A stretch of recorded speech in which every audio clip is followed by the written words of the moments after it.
Class में आप सभी का स्वागत है। BA third semester new education policy के तहत बीए थर्ड सेमेस्टर के जो स्टूडेंट्स हैं उन्हें को करिकुलर सब्जेक्ट के रूप में ह्यूमन वैल्यूज और इन्वायरमेंटल स्टडीज का पेपर पढ़ना है, यानी मानव मूल्य और पर्यावरणीय अध्ययन का पेपर पढ़ना है, जिसके अंतर्गत एमसीक्यू टाइप क्वेश्चंस आएंगे और उन क्वेश्चंस को उनको सॉल्व करना रहेगा। कंपलसरी पेपर है और इसमें पास होना भी अनिवार्य है। इससे रिलेटेड अब तक 3 वीडियोस आ चुके हैं, जिसमें सिलेबस के बारे में और फर्स्ट चैप्टर के बारे में काफ़ी कुछ चीज़ें बताई गई हैं। इससे रिलेटेड एक टेलीग्राम चैनल भी है, जिसका लिंक आपको नीचे मिल जाएगा, और जो प्रीवियस वीडियोस हैं उनका लिंक भी आपको नीचे मिल जाएगा। वहां से जाकर आप उनको देख सकते हैं और टेलीग्राम ग्रुप ज्वाइन करके वहां से आप पीडीएफ भी प्राप्त कर सकते हैं। तो स्टार्ट करते हैं आज की क्लास। क्योंकि एमसीक्यू टाइप क्वेश्चंस आने हैं तो हम यहाँ पर कोशिश करेंगे ज़्यादा से ज़्यादा एमसीक्यू को सॉल्व करने की। तो पहला क्वेश्चन है आज का कि गुरु रामकृष्ण परमहंस किनके गुरु थे। मतलब यहाँ पे पूछा जा रहा है कि जो स्वामी रामकृष्ण परमहंस थे वो किसके गुरु थे। आई थिंक आप सभी को पता होगा कि ये स्वामी विवेकानंद के गुरु थे। तो राइट आंसर होगा यहाँ पर ऑप्शन बी। स्वामी विवेकानंद के लिए यह शब्द किसने कहा। मतलब स्वामी विवेकानंद के बारे में ये शब्द किसने कहा कि वह ताल नहीं एक जलाशय है, वह कोई घड़ा नहीं या सुराही नहीं पक्का पीपा है, वह साधारण 16 पंखुड़ियों वाला कमल नहीं, वह तो शानदार सहस्त्रदल कमल है। तो स्वामी विवेकानंद के बारे में ये बात कही थी रामकृष्ण परमहंस यानी स्वामी विवेकानंद के गुरु ने, उनके बारे में ये बात कही थी।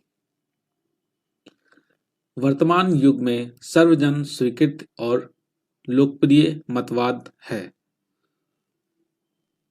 वर्तमान में सर्वजन स्वीकृति और लोकप्रिय मतवाद है। ये किससे संबंधित है? तो ये नवनिर्माण और पुनर्निर्माण दोनों से संबंधित है। यहाँ पर आपका ऑप्शन सी सही होगा। किस मत से किसी भी समुदाय का कोई व्यक्ति असहमत नहीं है। किस मत से किसी भी समुदाय का कोई व्यक्ति असहमत नहीं है। तो राष्ट्र निर्माण और नए भारत के निर्माण, इन दोनों ही बातों से कोई भी समुदाय असंतुष्ट नहीं है। तो आपका ऑप्शन सी यहाँ पर सही होगा, उपयुक्त दोनों। राष्ट्र का पुनर्निर्माण कब तक नहीं हो सकता। तो राष्ट्र का पुनर्निर्माण कब तक नहीं हो सकता? जब तक नागरिकों का चरित्र निर्माण नहीं होता, जब तक नागरिकों का मत एक ना हो, जब तक नागरिकों की विचारधारा एक दिशा में ना हो, और उपयुक्त सभी। तो आप सभी को पता होगा कि यहाँ पर जो उपयुक्त सभी है वो यहाँ पर सही होगा। नेक्स्ट क्वेश्चन की बात करें तो पूछा गया है कि किस गौरवशाली राष्ट्र का निर्माण करना, किसी गौरवशाली राष्ट्र का निर्माण करना है तो उसकी चट्टानी नींव केवल देश के नागरिकों के डैश डैश से ही प्राप्त हो सकती है। किससे प्राप्त हो सकती है? तो ये प्राप्त हो सकती है देश के नागरिकों के व्यक्तिगत चरित्र निर्माण से। तो आपका यहाँ पर जो ऑप्शन सी है वो सही होगा।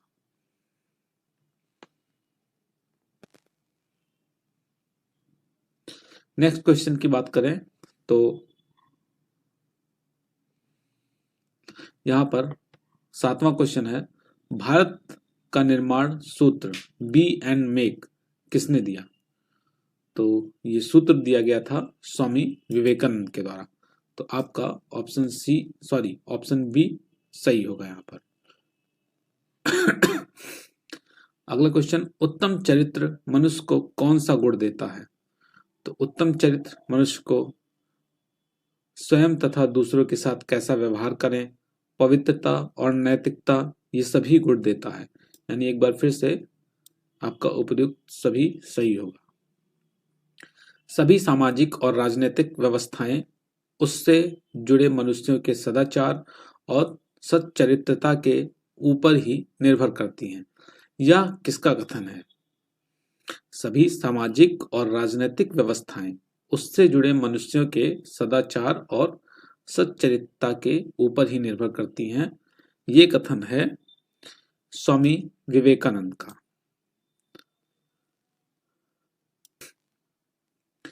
बड़ी बड़ी परियोजनाएं किसके कारण विफल होने को बाध्य हैं? तो जो बड़ी बड़ी परियोजनाएं हैं वो भ्रष्टाचार, शिक्षा की कमी और बीमारी, इन सभी के कारण ही विफल होने के लिए बाध्य हैं। मतलब भ्रष्टाचार की वजह से, शिक्षा की कमी की वजह से कई बार बड़ी बड़ी योजनाएं भी विफल हो जाती हैं। राजनीति के क्षेत्र में क्या एक विध्वंसकारी हथियार है? तो राजनीति के क्षेत्र में अगर हम बात करें तो चरित्र हनन एक विध्वंसकारी हथियार है। स्वामी विवेकानंद के अनुसार अभी तक किसका निर्माण अधूरा ही है, जिस कारण सभी कुछ भद्दा सा दिखता है? स्वामी विवेकानंद के अनुसार अभी तक किसका निर्माण अधूरा ही है, जिस कारण सभी कुछ भद्दा दिखता है? तो स्वामी विवेकानंद के अनुसार चरित्र का निर्माण अभी अधूरा ही है, क्योंकि इन्होंने चरित्र पर अधिक बल दिया और इनका मानना है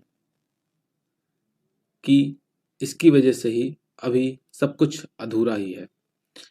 नेक्स्ट क्वेश्चन, किनका चरित्र दूषित करने से भारत नवनिर्माण की रीढ़ ही टूट जाएगी? क्या पूछा गया है कि किनका चरित्र दूषित करने से भारत नवनिर्माण की रीढ़ टूट जाएगी? तो अगर युवाओं का चरित्र दूषित हो जाए तो भारत के नवनिर्माण की रीढ़ टूट जाएगी, अर्थात भारत का नया विकास हो ही नहीं पाएगा। नेक्स्ट क्वेश्चन, क्वेश्चन नंबर 14, किस प्रकार का धीमा प्रभाव वाला जहर आज युवाओं के बीच फैलाया जा रहा है? किस प्रकार का धीमा प्रभाव वाला जहर आज युवाओं के बीच फैलाया जा रहा है? तो इसका सही आंसर है आपका उपर्युक्त सभी, यानी जो हुक्का पब संस्कृति है, एक्स्ट्रास, कैश, दर्द निवारक दवाएं, नशीली दवाएं, ये सभी भारतीय युवाओं में, या कह सकते हैं कि युवाओं में जहर घोलने का काम कर रही हैं। तो आपका ऑप्शन डी यहां पर सही होगा। किसने यह चेतावनी दी कि यदि आध्यात्मिकता शिक्षा, यानी आध्यात्मिक शिक्षा, चरित्र निर्माण की शिक्षा का अनुसरण नहीं किया गया तो 3 पीढ़ियों में ही हमारी जाति का विनाश हो जाएगा? किसने यह चेतावनी दी थी कि यदि आध्यात्मिक शिक्षा का अनुसरण नहीं किया गया तो 3 पीढ़ियों में ही हमारी जाति का विनाश हो जाएगा? तो ये दिया गया था स्वामी विवेकानंद के द्वारा। नेक्स्ट क्वेश्चन, क्वेश्चन नंबर 16, हम किस प्रकार पाश्चात्य सभ्यता के चरित्र हननकारी समस्त घातक अस्त्रों को पूरी तरह से विफल कर सकते हैं? हम किस प्रकार पाश्चात्य सभ्यता के चरित्र हननकारी समस्त घातक अस्त्रों को पूरी तरह से विफल कर सकते हैं? तो हम ये काम कर सकते हैं देशभक्ति की मिसाल जलाकर, देशवासियों के हृदय में प्रेम भरकर, मन को सद्विचारों का दैवी कवच पहनाकर, यानी आपका जो ऑप्शन डी है, उपर्युक्त सभी उपाय करके हम पाश्चात्य सभ्यता के हननकारी घातक प्रभाव को रोक सकते हैं। 17, हमारे शास्त्रों में किसका गुणगान किया गया है? तो हमारे शास्त्रों में पराविद्या का, मनुष्य निर्माणकारी विद्या का, अपरा विद्या का, इन सभी का गुणगान किया गया है आपका, इसलिए यहां पर ऑप्शन डी सही होगा। नेक्स्ट, इंद्रिय गोचर वस्तुओं के विषय में प्रदान की जाने वाली शिक्षा कहलाती है? इंद्रिय गोचर यानी जो इंद्रियों से दिखाई दे, जो आपके 5 सेंसेस हैं उनके द्वारा जो जानकारी प्राप्त होती है, ऐसे विषयों की शिक्षा देने वाले विषय को हम क्या कहते हैं? तो इंद्रिय गोचर वस्तुओं के विषय में शिक्षा देने वाली शिक्षा को हम अपरा शिक्षा कहते हैं। तो आपका ऑप्शन बी यहां पर सही होगा। नेक्स्ट क्वेश्चन, अपरा विद्या के अंतर्गत किसका ज्ञान दिया जाता है? तो जो अपरा विद्या है उसके अंतर्गत विज्ञान, भूगोल, मतलब अपरा यानी जो शरीर से परे है, जो बाहर की चीजें हैं। तो बाहर की चीजें जैसे जो विज्ञान है, भूगोल है, अंतरिक्ष है, ज्योतिष है, वास्तुशास्त्र है, इन सभी का अध्ययन हम अपरा विद्या के अंतर्गत करते हैं। परा विद्या में किसका ज्ञान है? तो परा विद्या में आत्मा के ज्ञान। परा मतलब आपके अंदर से रिलेटेड, अपरा यानी आपके बाहर से रिलेटेड। तो अपरा में आपने देखा कि उपयुक्त सभी आए, जैसे विज्ञान, भूगोल, अंतरिक्ष, ज्योतिष, वास्तुशास्त्र, तो इसलिए यहाँ पर उपयुक्त सभी का ऑप्शन सही टिक हुआ। परा विद्या की बात की गई तो परा विद्या यानी आपकी अपनी आत्मा से संबंधित, तो यहाँ पर आपका ऑप्शन ए आत्मा सही होगा।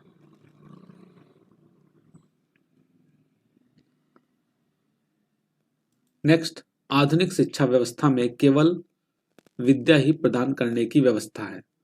तो अगर हम देखें तो आधुनिक शिक्षा व्यवस्था में आजकल की जो शिक्षा पद्धति है उसमें किसकी बात की जाती है? उसमें ज्यादातर अपरा मतलब शरीर के बाहर जो चीजें हैं उन्हीं पे ज्यादा फोकस किया जा रहा है। साइंस पे, ज्योग्राफी पे, या जो एस्ट्रोनॉट के नॉलेज हैं, इन सब चीजों पर ज्यादा फोकस किया जा रहा है और व्यक्ति के अंदर उसकी आत्मा से संबंधित ज्ञान के बारे में उतना ध्यान नहीं दिया जा रहा है। तो आपका ऑप्शन बी यहाँ पर सही होगा। नेक्स्ट क्वेश्चन, कौन सा अवतार ही मानवता के श्रेष्ठतम आचार्य और पथ प्रदर्शक या नेता हैं?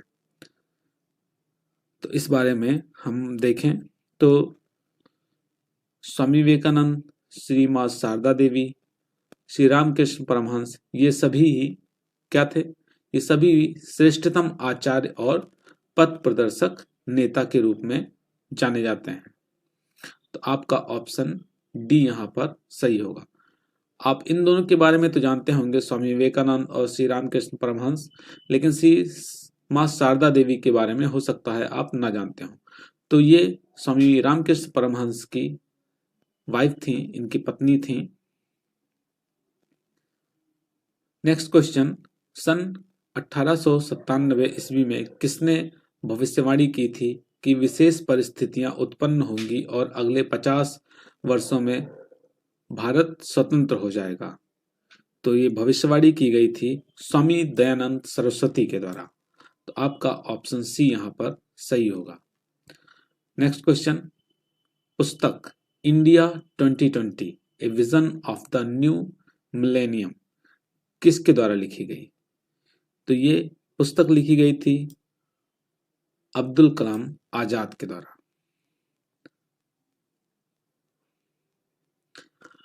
नेक्स्ट क्वेश्चन, बच्चों के चरित्र निर्माण में किसका योगदान सर्वश्रेष्ठ होता है?